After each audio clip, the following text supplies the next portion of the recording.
ఎదిరించేవాడు లేకపోతే బెదిరించేవాడిదే రాజ్యం.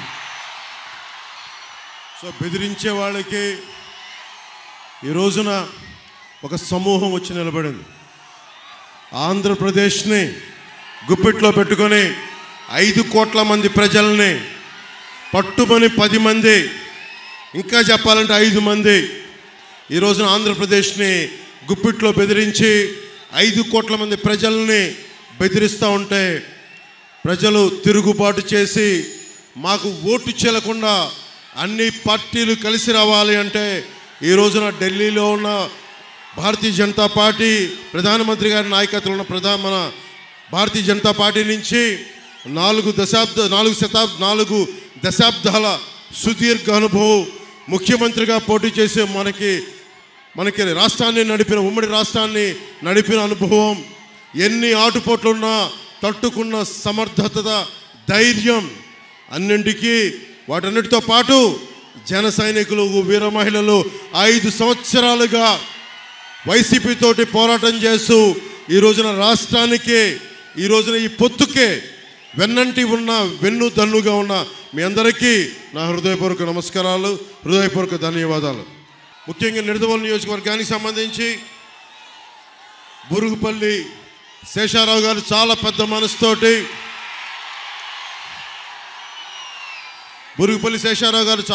మనసుతోటి, మన కందుల దుర్గేష్ గారికి ఇక్కడికి పోటీ చేసే అవకాశం కల్పించిన మనస్ఫూర్తిగా నిడదవోలు నియోజకవర్గ ప్రజలందరి తరపు ముందు మీకు మనస్ఫూర్తిగా జనసేన పవన్ కళ్యాణ్ ప్రెసిడెంట్ గారిని మీకు కృతజ్ఞతలు తెలియజేస్తా ఉన్నాను.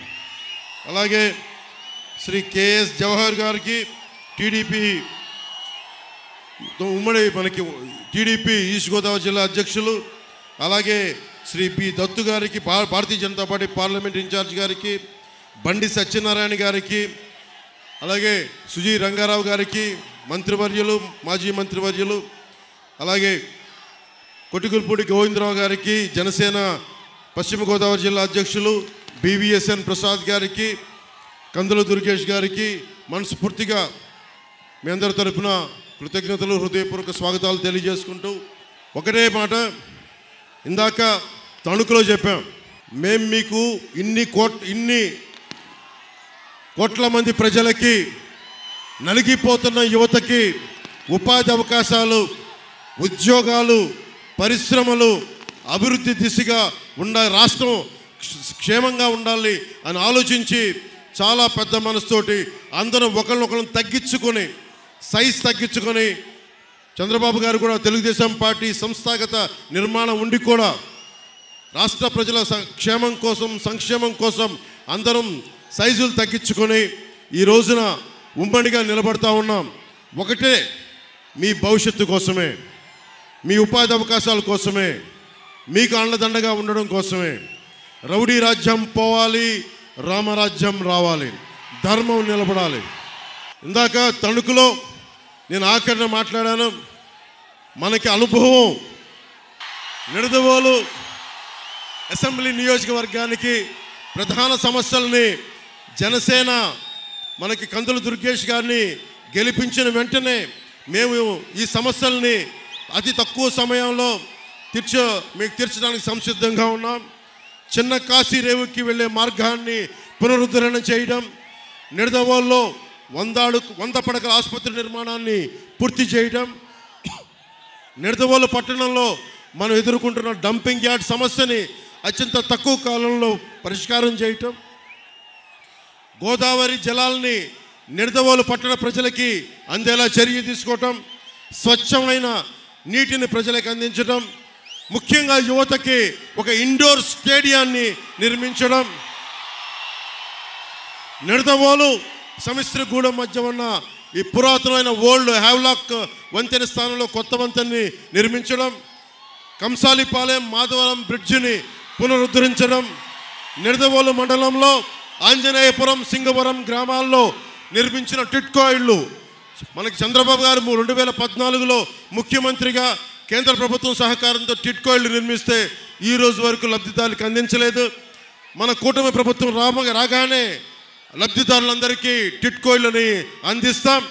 అర్హులైన ప్రతి ఒక్కరికి టిట్కో ఇళ్ళని అందిస్తాం. పెరవలి మండలం కేంద్రంలో బస్ స్టాండ్ నిర్మిస్తాం. పెరవలి ప్రభుత్వ ఆసుపత్రిలో మన నేషనల్ హైవే 16కి రోడ్డుకి కొంచెం ఇబ్బందిగా ఉంది. అరటి రైతులు ఇతర రైతాంగం ప్రజలు తణుకు వెళ్ళడానికి ఆ కటింగ్ని వెంటనే రాగానే వచ్చే చర్యలు తీసుకుంటాం. కానూరు నడుపల్లి తణుకు రోడ్డుని ఆధునీకరిస్తాం. ముక్కాల నుండి పెరవలి వరకు రోడ్డుని ఆధునీకరణ. మర్రెపాలెం బ్రిడ్జిని అందరికి అసౌకర్యంగా ఉంది, దాన్ని వెడల్పు చేయటం. నిడదవోలు అసెంబ్లీ నియోజకవర్గంలో జగన్ పాలనలో రోడ్లు గుంతలమయమైపోయింది.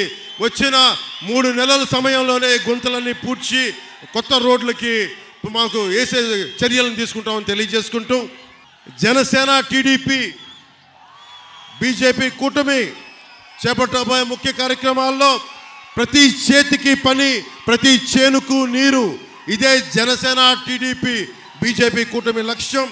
బీసీల భవిష్యత్తుకి గ్యారంటీగా నిలబడతాం.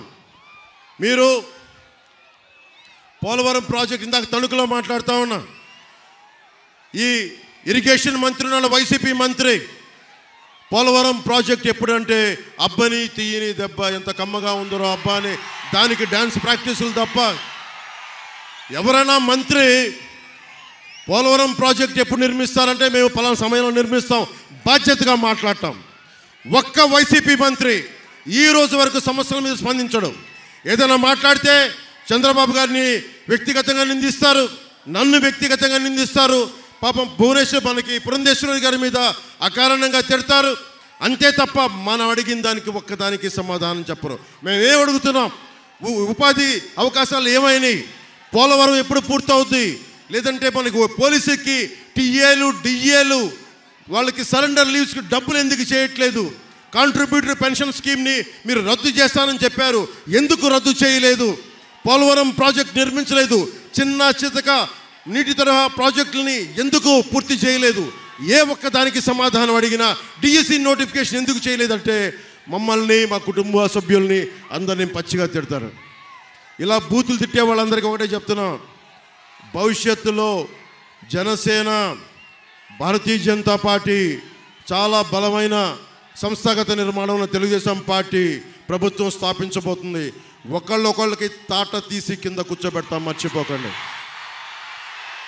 పాపం వైఎస్ వివేకానంద రెడ్డి గారిని చంపేసి ఆ హంతకులు వెనకేసుకొస్తూ ఉన్నారు. వాళ్ళ ఇంట్లో వాళ్ళకే రక్షణ లేదు, సొంత చెల్లెళ్ళకే రక్షణ లేదు. సొంత చెల్లెల్ని గోడకేసి కొట్టినోడు మన సగటు ఆడపిల్లలంతా 3000 మంది ఆడపడుచులు అదృశ్యం అయిపోతే ఈ రోజు వరకు ఒక మాట దాని మీద బదులు ఇవ్వలేదు, ప్రెస్ మీట్ పెట్టలేదు. మేము కోరుకుంటుంది ఆడపిల్లలకి భద్రతగా ఉండే సమాజం, ఉపాధి కల్పించే ప్రభుత్వం, అన్నిటికీ రైతాంగానికి అండదండలుగా ఉండే ప్రభుత్వం. సిపిఎస్కి ఇందాక తణుకులో చెప్పాను, ఎక్కడికి వెళ్ళినా సరే సిపిఎస్ గురించి, ఉద్యోగుల గురించి అడిగితే నేను ఒక ఉద్యోగి కొడుకుగా చెప్తున్నాను. దీనిని ఒక పరిష్కార మార్గం కనుక్కుంటాం, మాట్లాడతాం అసెంబ్లీలో. ఇంత వైసీపీ 151 మంది సభ్యులు, 30 పైగా పార్లమెంట్ సభ్యులు పెట్టుకుని ఏ ఒక్కరికి కూడా ఈ రోజు వరకు సమాధానం లేదు. నీకు డిబేట్స్ లేవు అసెంబ్లీలో. మీరు ఊహించుకోండి, ఇప్పుడు దాకా జరగని అద్భుతమైన డిబేట్స్, చక్కని డిబేట్స్, పరిష్కార మార్గాలు కూటమి ప్రభుత్వం రాగానే 2024 మే 14 నుంచి మనకు జూన్ తర్వాత రిజల్ట్స్ వచ్చినప్పటి నుంచి నిజంగా ఒక ప్రజాస్వామ్య బలంతో కూడిన ప్రభుత్వం, బలమైన రాష్ట్ర సంక్షేమానికి కోరుకున్న నాయకులు ఎలా పనిచేస్తారు? ఒక సమస్య చెప్తే మేము ఒళ్ళొంచుకొని పనిచేస్తాం. మీరు ఒక సమస్యను మా దృష్టికి తీసుకొస్తే రోడ్ల మీదకి అహిర్నిశలు ఏ మాత్రం రెస్ట్ తీసుకోకుండా పనిచేస్తామని మీ అందరికీ తెలియజేసుకుంటూ